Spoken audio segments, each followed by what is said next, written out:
Hey guys, it's Jason Postel with JP Capital Solutions. Just was on the phone today, and someone asked me about a couple books that just talked about raising capital, or what are some great books on raising capital. And I thought of one that I had read a couple months ago, and it was called Raising Private Capital, right? And Matt Faircloth, maybe people see it from Bigger Pockets, right? But this was one book that I read that really did a good job of not making it too confusing for new investors looking to raise capital, but it also had some high level ways for experienced capital raisers, right? But what it talked about that I really liked was the communication. It said communication was everything, with your investors, right? You're going out there and raising money. Well, you need to build trust, right? They're not just going to write checks. They're not going to hand it over. But they broke down, excuse me, they broke down ways to find, your core groups, right? Like you hear a lot, oftentimes just doing anything, starting, your business or just your local group, your network of friends, family, right? Your core group, and it breaks down ways to not just, to ask or to have that conversation or to present it, a deal, right? Then it talks about expanding out, and finding public investors, right? And then you got to have those cold talks and earn that trust, So it spent a lot of time about communication, So if you're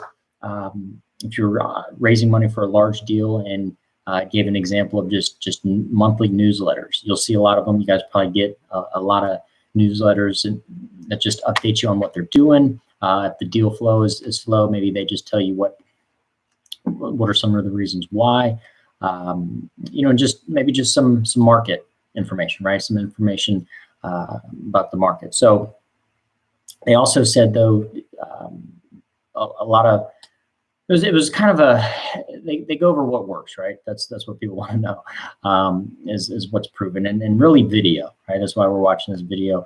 Everybody's watching videos. So they said if you just do a little video, like a 2 to 3 5-minute clip, put that in the newsletter, and just stay communication, because once you get to a certain level and you're having 100 investors, and you can't talk to everybody every day, right? But you still want to have systems in place that are keeping, not just an email blast, right? You want to make things personal, but again, you can't just be every single day touching every single person, right? You have to have days for that, and eventually you will. But again, it was just more systems on keeping the communication, and that's a big way to build trust.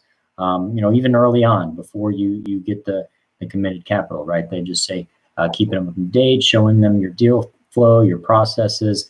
Again, follow up. I was actually on a podcast the other day. I had there was an NFL player I'll have on here, and he said one of the best quotes he heard was "Fortune's in the follow-up," right? So that's such a great little quote. I remember my father, told me that in his sales, he just knew follow up. He wasn't maybe as on the phones as much, but the follow-up, right? So just stay up, follow up to date. That's, again, building the trust, and the relationship. So, again, definitely recommend, and that was just a brief little book review, this one. But again, it breaks down the different pillars, different strategies. Here it is, maybe right here.